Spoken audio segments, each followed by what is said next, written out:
Hello everybody, Zach here. Welcome to my Halo 5 post-game discussion where we talk about the campaign and story. For the purposes of this video, I will go over what I liked and didn't like about the Halo 5 Guardians story. Also, for, again, purposes, I'm not going to go into detail about what I liked and didn't like about the gameplay itself. And I will stay away from what I have to say about multiplayer because that is meant for another video entirely. Now, first off, I loved the story for Halo 5, though I'm not a fan of how it was built up because they built it up to be this duel between two Spartans. One worked for the government, and of course the other was the hero who saved humanity. These, of course, are John 117 and Spartan Jameson Locke. There were huge campaigns on Twitter about Team Chief, Team Locke. I, however, was on Team Locke because, not that I hate the Chief, don't get me wrong, I grew up with him. I just like seeing new characters to be introduced into the Halo lore. Now, onto the game itself. One thing I was disappointed about is I don't know how to phrase this properly, but you see the story unravel through one character's POV more than the others. Like, you might think that that'd be the Chief, but there are 12 missions where you play as Spartan Locke, and there are only 3 missions where you play as Master Chief 117. This minor gripe aside, the story itself was pretty damn good.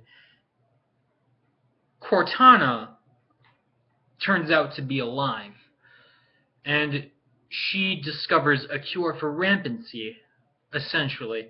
I'm not going to go into details about her survival and what exactly happens because I don't want to ruin the game for anybody, but she basically discovers the cure for rampancy and she wants to program these giant guardians built by the Forerunners, which is the owl-looking thing seen in the promo, to go enforce peace in the galaxy. And the other Spartans did not like the fact that she was enforcing everything. That is basically the premise.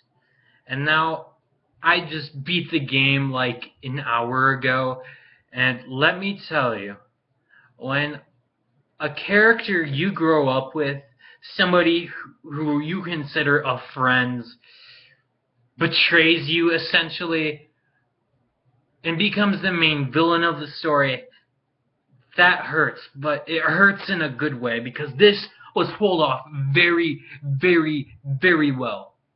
And now I am super hyped for the release of Halo 6. Going back to my gripes with the game, I felt that this game was a tad short.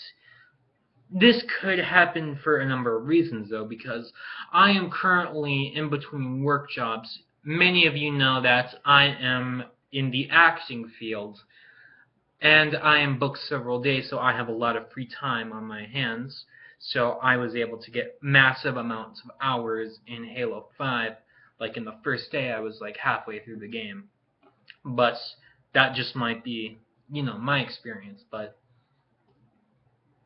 another YouTuber by the name of Trickstar Games, I believe it was. I'll link his channel into this discussion.